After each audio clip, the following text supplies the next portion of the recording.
Okay, balikan natin ang impeachment mga kababayan. Kanina may nakita akong comment sa chatroom natin ang sabi, Coach, patay na ba ang impeachment? Sabi, oo. Ang sagot, hindi.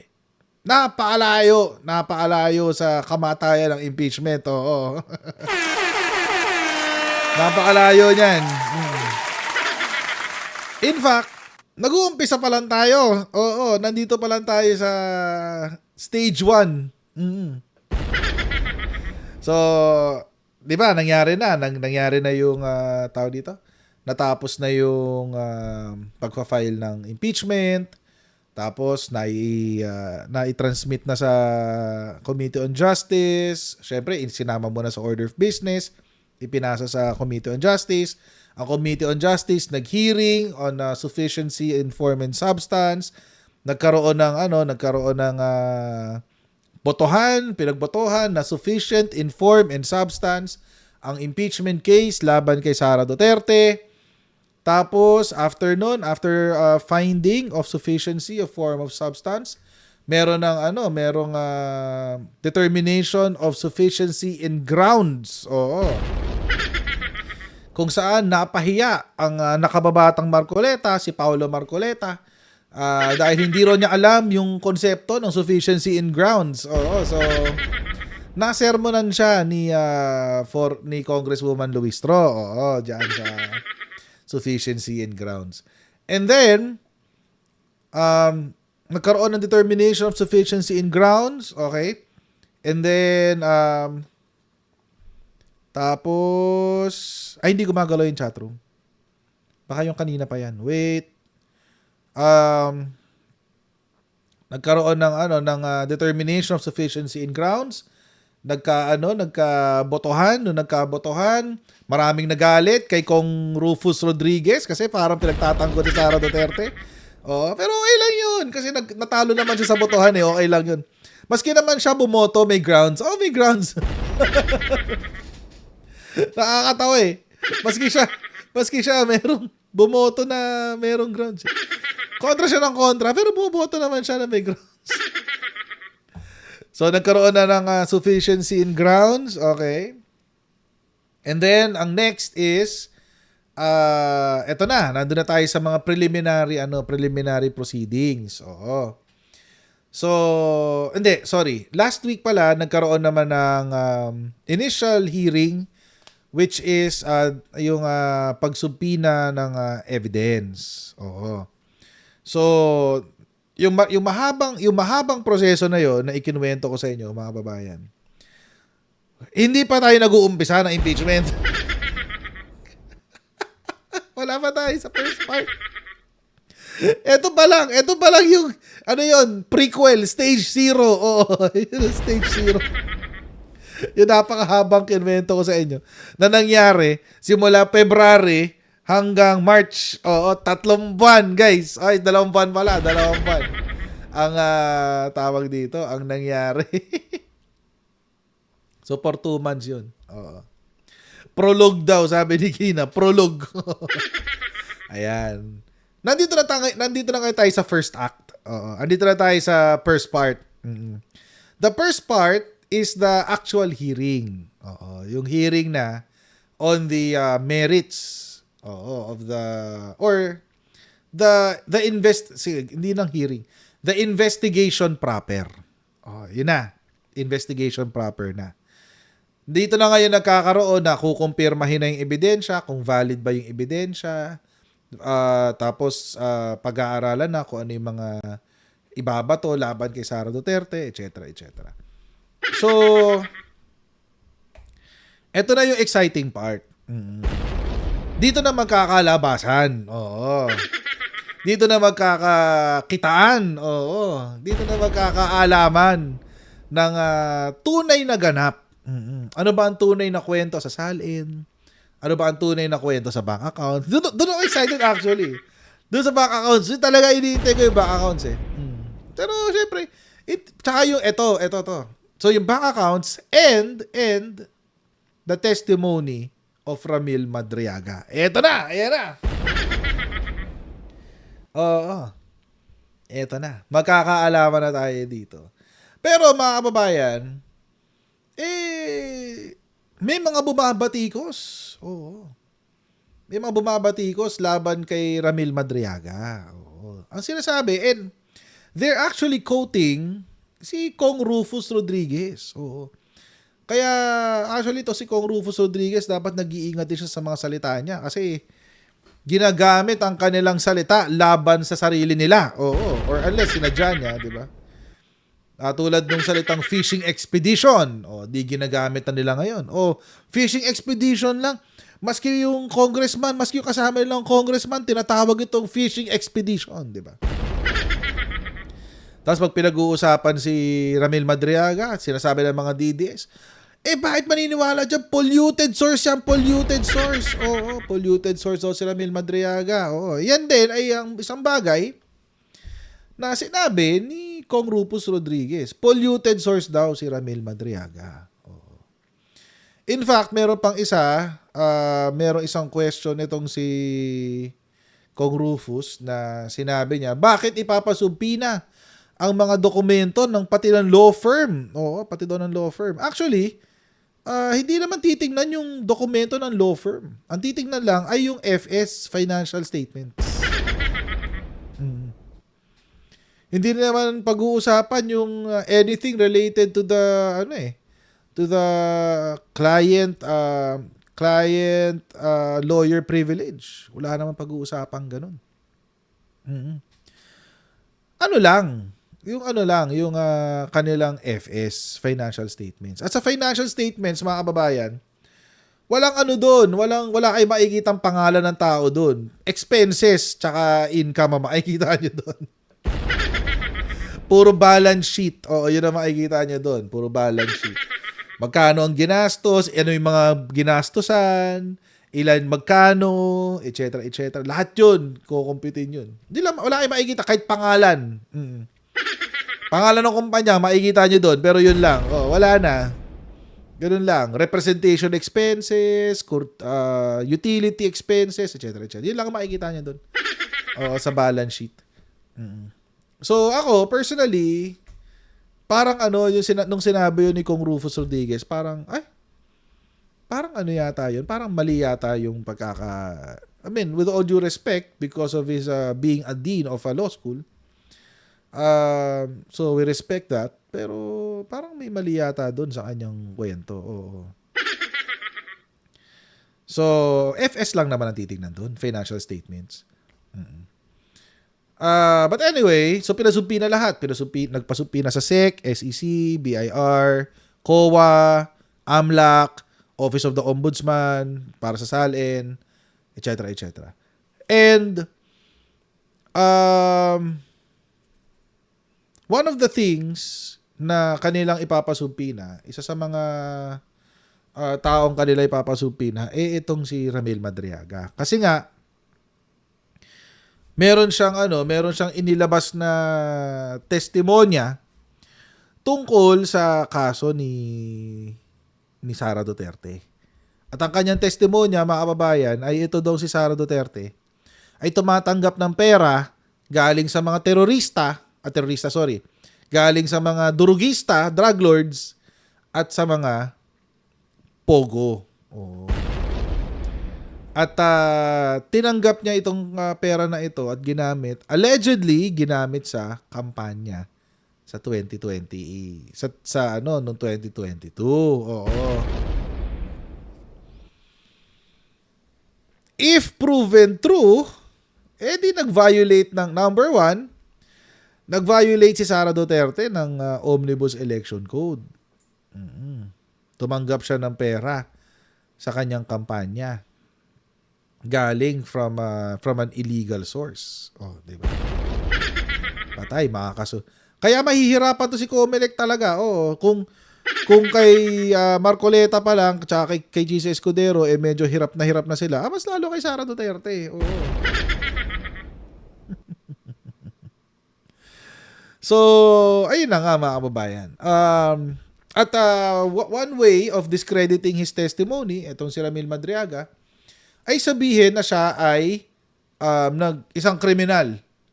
kidnapper, etc., etc. Pero mga kababayan, may problema sila doon.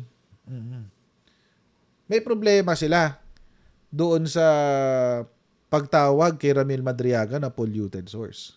Oo. Una,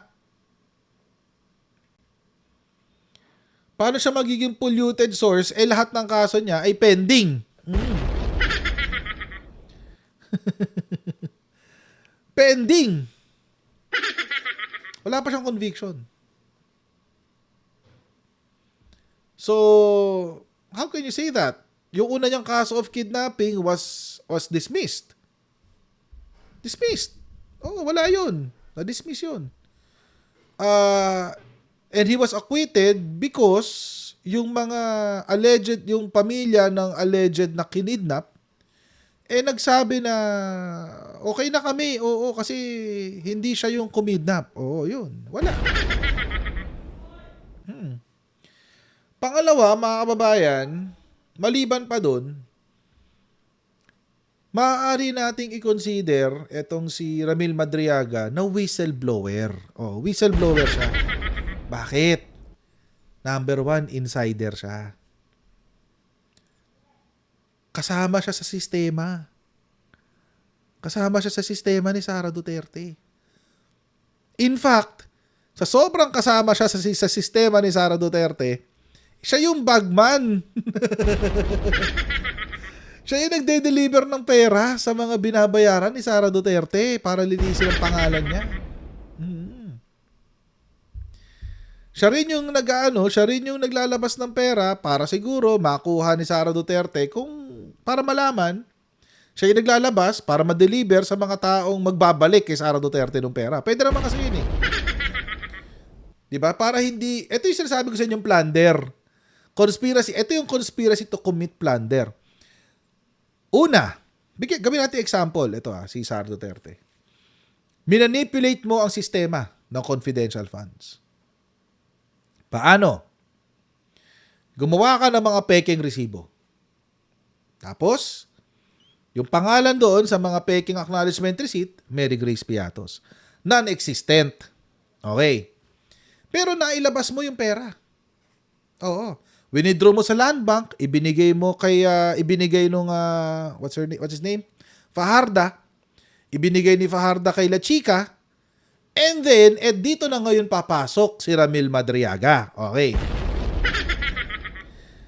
Si Ramil Madriaga allegedly ay ang delivery person ni Sara Duterte. Si La Chica ipapasa sa kanya yung pera kay Madriaga. Tapos, si Madriaga i-deliver doon sa mga tao. Itong mga tao na to, allegedly, tumatanggap ng pera galing sa confidential funds. So, itong mga taong dinideliveran ni Ramil Madriaga, most probably, sila si Mary Grace Piatos, sila si Milky Sikuya, sila Pata Team, sila yun. Oo, speaker man ng acknowledgement receipt. Di ba? Sila yun. Tapos ngayon, paano makakarating kay Sara yung pera? Kung itong mga pinagbigyan ng pera na ito, ibibigay kay Sara yung pera. Oo. Yung perang tinanggap nila kay Ramil, ipapasa nila kay Sara, pero may kurot na. Siguro sabihin ni Sara, halimbawa lang, allegedly, sabihin ni Sara, sige, kumuha ka na ng dyan, 10 rolyo dyan. 10 balot pala. Kumuha ka na ng 10 balot dyan. Sabi, nakabalot ng papel. Hindi tagi isang, isa 100,000 yun. O kumuha ka na ng dyan. 10 nakabalot dyan. O di 1M. Bigay mo na lang sa akin yung matitira. Ganon. 10 kilo. Correct. Soft bites. Galing mo talaga. Gusto ko yun Gusto ko yun. Kasi di ba 1 gram daw yung isang tama ba? 1 gram? Oo. Ayun na lang, bundle. Kumuha ka 10 bundle dyan. Sa inyo na yung, balik mo sa akin yung iba. Ayun, ganun lang. Di ba? Yun yung plunder. Kasi Sara Duterte naman, gagamitin yung pera na yun para bumili ng kung ano-ano. Di ba? Mag-a-abroad, di ba? Ganun siya. Personal money daw. Ganon. Yun ang plunder. Okay. So, dito, si Ramil Madriaga, mga kababayan, masasabi niya kung sino yung mga pinagbibigyan niya. Oo. Siya siguro yung makakapagtukoy kung sino si Mary Grace Piatos, kung sino si Milky si Kuya, si Pata Team, sino pa ba? Yung mga ganun. Oo. Kung sino pang pangalan ang ginamit. Oo. O yung yung Kasim, tapos si Asim, yun, sila lahat. Si Ramil Madriaga makapagsabi. Kaya takot na takot nga ito si Sara. Takot na takot ang lola mo. Oo. At lahat ng paninira ay gagawin at papatsugi pa nga according to some people who mentioned to me. Oo, ipapategi pa nga. And in fact, mga kababayan, by the way, nakita niyo yung pinost ko kanina? Oo, hindi nakakatawa yun. Hindi ko sasabihin kung sino. Kung sino yung pinapatungkulan ko. Pero I had information. Nakakuha ko na impormasyon, mga kababayan. Na there is this certain PBBM cabinet secretary na tinatrabaho ngayon si Ramil Madriaga. Tinatrabaho ngayon si Ramil Madriaga. Oo. At allegedly, according to my puting paro-paro, ang sabi niya, nag-o-audition na raw ito nag-o-audition na ito kay Sara Duterte. Oo. Nag-o-audition. So, hindi natin alam kung ang target ba niya ay mag-vice president, ang target ba niya ay mag-senador, or whatever. Pero, nag-o-audition na siya. Oo. Ang malala dito, mga kababayan, makapal ang mukha kasi nasa Marcos administration pa siya. Ang hindi niya alam, identified na siya. Oo. So, yun ang hindi niya alam. Identified na siya. So, pag may natanggal one of these days, ayan yung mga ayokong tanong eh. Sabi ni Soft Bites, lalaki, hindi ko nasagutin yan. Oo, basta yun. Basta. Hindi ko nasagutin. Pero, siguro lang kung makakarating sa kanya, dito kay PBBM Cabsec, oo. Just to let you know, identified ka na. Oo. Oo. Kung nakarating na sa akin, ibig sabihin, nakarating na rin sa kanila. Di ba? Kasi nakarating na sa akin eh. Di ba? Kumbaga sa levels of info, sa info dissemination, mga kababayan. Sa aming mga vlogger, kami yung pinakailalim. Kami yung huling nakakakuha ng info. So, kapag nakarating sa akin to, ibig sabihin, alam na yun na nasa taas. Oo, alam na yun na yung ng Malacanang. So, kung ako sa'yo, magbagong buhay ka na. Di ba? Anyway.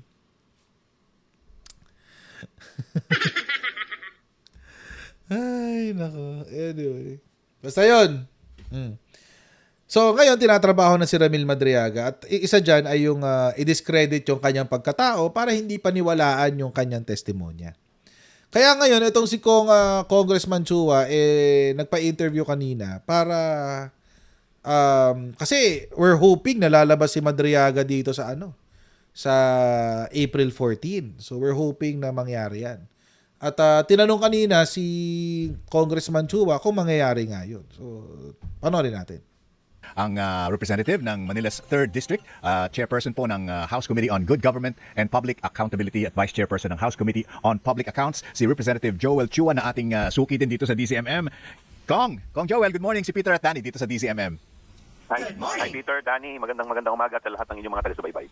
Thank Morning, you po, Congressman. Oo, Congressman, maraming salamat po for your time. As always, you're very generous with us. So, ang mangyayari po sa susunod na hearing ay ito na po yung tinatawag na hearing proper or trial proper. What is the right term po? Mini trial, ano ba?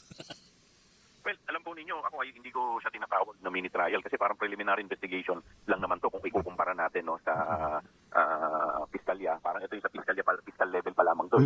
So, siguro masasabi natin na parang preliminary investigation proper lamang po to.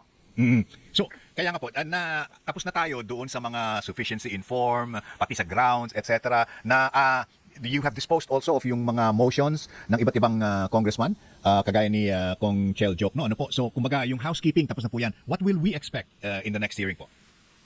Sa next hearing, kasi po may mga sinampi na po kami ng mga dokumento. Like for example, sinampi na po natin dyan yung NBI pagdating po sa mga dokumento na doon po sa kaso na isinampa po sa ating Vice President pagdating po doon sa kanyang threat sa ating Pangulo, sa First Lady, sa former Speaker Martin. Sinampi na po namin yan. At may mga sinampi na rin po kami na kagaya po ni Congressman Terry Ridon.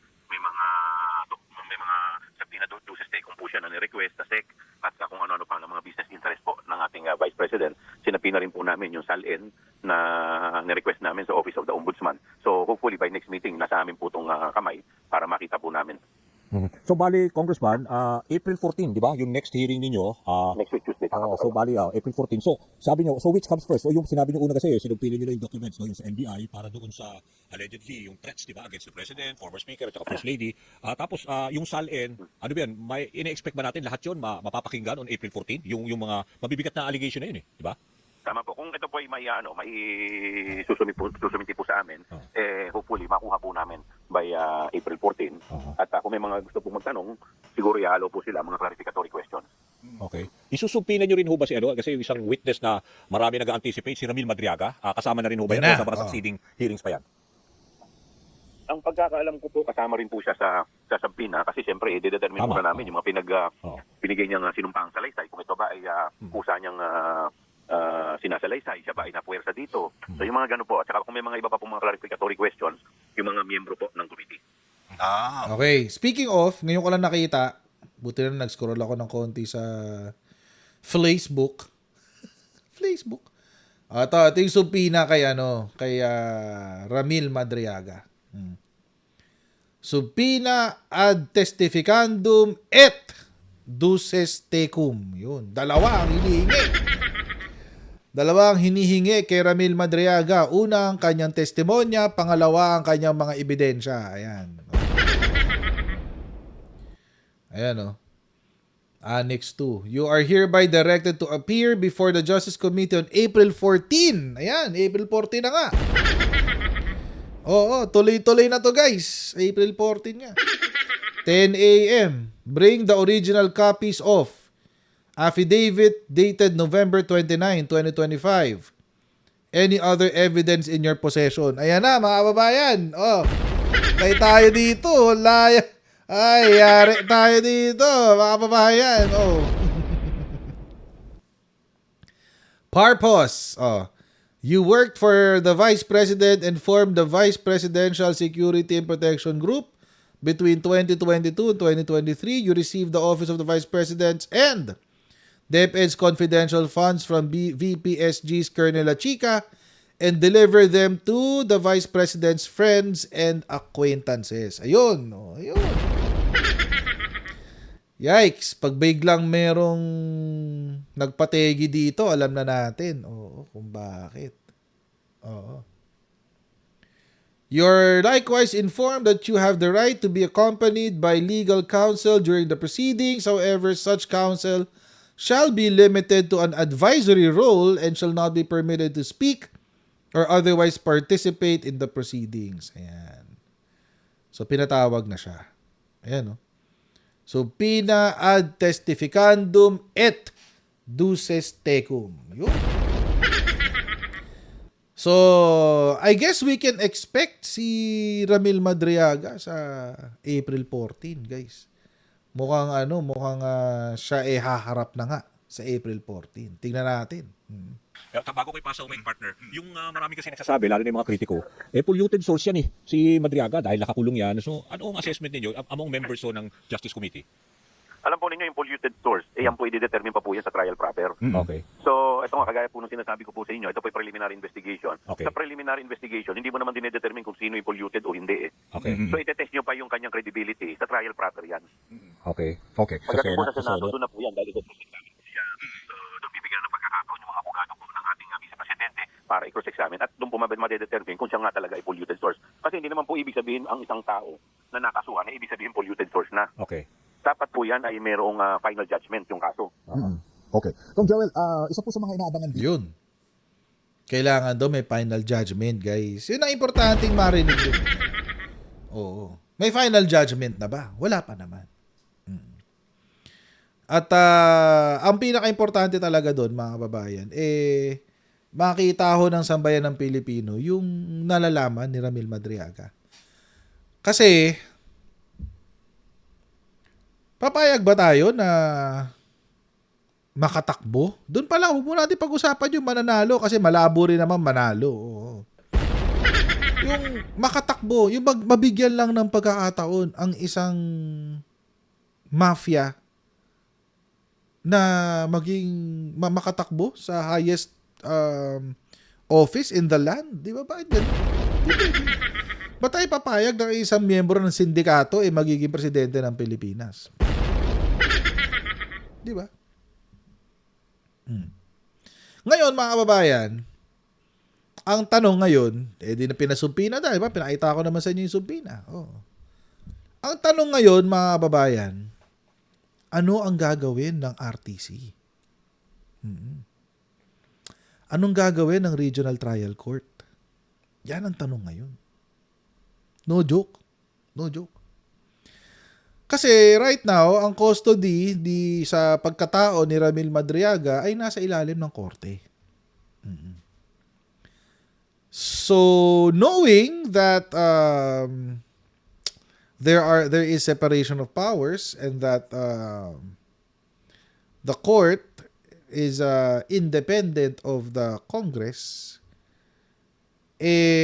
anong gagawin ng RTC?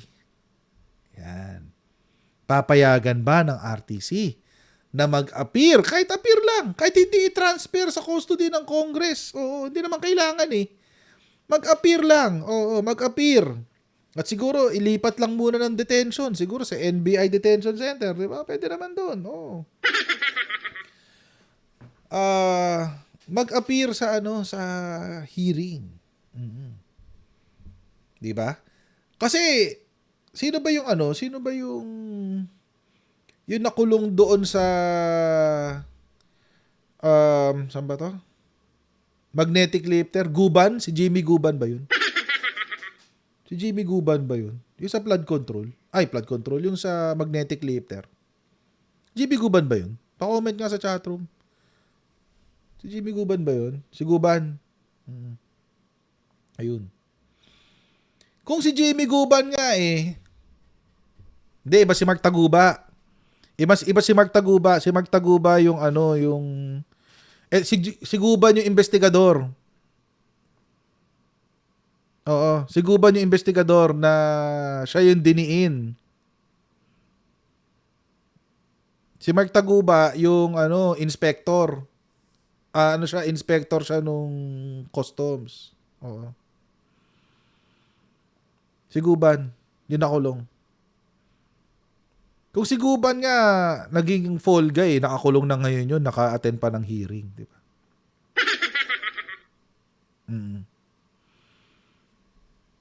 Di ba? So,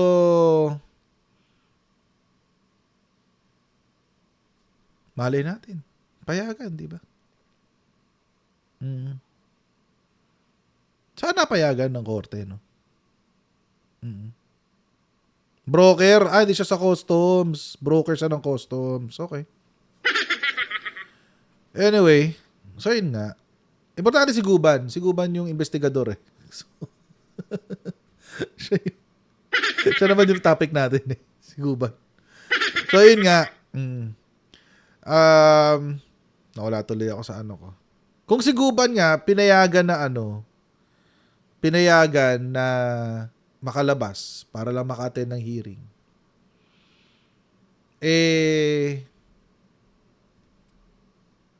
Baka naman pwede rin maka-attend to si Ramil Madriaga.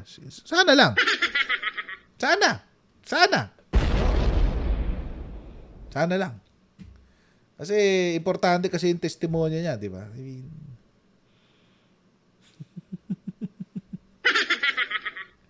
sana lang. Kasi baka mamaya pigilan ng RTC. Pag pinigilan ng RTC, alam na this. Alam na this. Malamang sasabihin ng, kasi di ba yung nag-file ng kaso si Harry Roque. Magpe-petition siya na wag payagan ang paglabas ni Ramil Madriaga kasi for whatever reasons, di ba? Reasons. So, panagdesisyon ng korte in favor of Harry Roque, hindi naman flight risk etong si Ramil Madriaga, di ba? So, yun. So, sana payagan, sana. Para malaman na natin ang iba't ibang katanungan, ang sagot sa mga katanungan natin tungkol sa misteryo ni Mary Grace Piatos. Anyway, mga kababayan, hanggang dito lang po tayo sa ating live stream. Okay, maraming pong salamat sa patuloy na pag-support sa ating channel. Please don't forget to like, share, and subscribe. God bless. See you tomorrow, guys. Bye!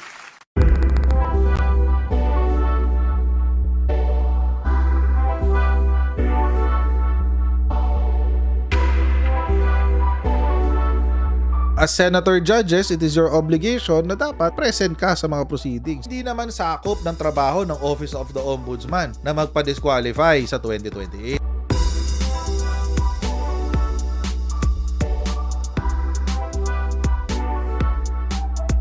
I-identify na natin lahat ng Manchurian candidates. Tigil-tigilan na natin yung kalokohan natin.